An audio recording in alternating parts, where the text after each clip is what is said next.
பரிசு நாமத்துக்கு மகிமை உண்டாவதாக. இன்றைக்கி கூட உபாகமம் 4வது அதிகாரத்தை பார்க்க போகிறோம். இந்த அதிகாரத்தில் கூட மோசே இஸ்ரவேல் ஜனங்களை பார்த்து பேசுகிறத தான் நம்ம பார்க்க போகிறோம். அது மட்டும் இல்லாமல் அவங்க கடந்த காலத்தில் தேவன் அவங்களை எப்படியெல்லாம் வல்லமையாக நடத்தி கொண்டு வந்தாங்க, அவங்க வந்த வழியிலலாம் அப்படிங்கிறதெல்லாம் அவங்க நினைவு கூர்ந்து பார்க்குறாங்க. இப்போ இஸ்ரவேலரை பார்த்து சொல்கிறாங்க, நீங்கள் பிழைச்சிருக்கணும். அது மட்டும் இல்லாமல் உங்கள் பிதாக்களுக்கு தேவன் வாக்குத்தத்தம் பண்ண அந்த தேசத்தை நீங்கள் போய் சுதந்திரித்து கொள்றதுக்கு என்னென்ன தேவையோ அந்த கட்டளைகளை நியமங்களெல்லாம் நான் சொல்ல போகிறேன். அதெல்லாம் நீங்கள் கேட்கணும். நான் உங்களுக்கு கற்பிக்கிற அந்த வசனத்தை நீங்கள் என்ன பண்ணக்கூடாது, ஒன்று கூட்டவோ ஒன்று குறைக்கவோ அதை பண்ணக்கூடாது அப்படின்னு சொல்லிட்டு சொல்கிறாங்க. உங்கள் தேவனாகிய கர்த்தரை நீங்கள் பற்றி கொண்டீங்க. அண்ணன் நாள்லேருந்து இப்போ வரைக்கும் நீங்கள் என்ன பண்ணீங்க, உயிரோடு இருக்கீங்க. அதனால் அந்த கட்டளை நியமங்களை நீங்கள் என்ன பண்ணணும், கை கொள்றதுக்காக தான் நான் உங்களுக்கு போதித்தேன். நீங்கள் அதை கை கொண்டு நடக்கணும்.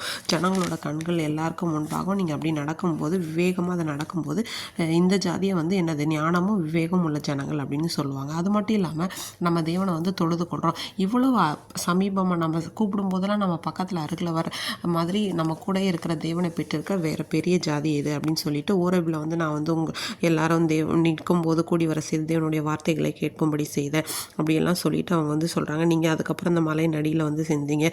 கர்த்தர் உங்ககிட்ட அக்கினி நடுவிலேருந்து பேசினார். நீங்கள் அந்த சத்தத்தை கேட்டீங்க. ஆனால் ஒரு ரூபத்தையோ எதுவுமே நீங்கள் காணவே இல்லை.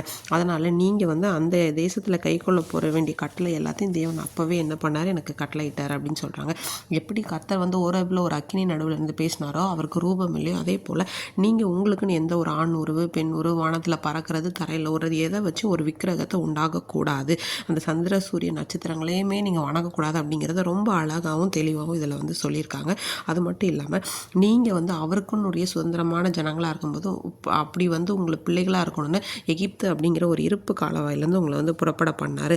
அது மட்டும் இல்லாமல் உங்களுக்கு இந்த நல்ல தேசத்தையும் ஆணையிட்டு கொடுத்தாரு அப்படின்னு சொல்லிட்டு, அது இல்லாமல் இந்த 34வது வசனத்தில் சொல்கிறாங்க, அந்நிய ஜாதிகளின் நடுவிலிருந்து ஒரு ஜனத்தை சோதனைகளினாலும் அடையாளங்களினாலும் அற்புதங்களினாலும் யுத்தத்தினாலும் வல்லமையுள்ள கரத்தினால் ஓங்கிய புயத்தினாலும் மகா பயங்கரமான செயல்களினாலும் தமக்கென்று தெரிந்து கொள்ள வகை பண்ணினதுண்டோ என்று விசாரித்துப்பார். கர்த்தரே தேவன், அவரை அல்லாமல் வேறொருவரும் இல்லை அப்படின்னு சொல்லி ரொம்ப அழகாகவே இந்த இடத்துல சொல்லியிருக்காங்க.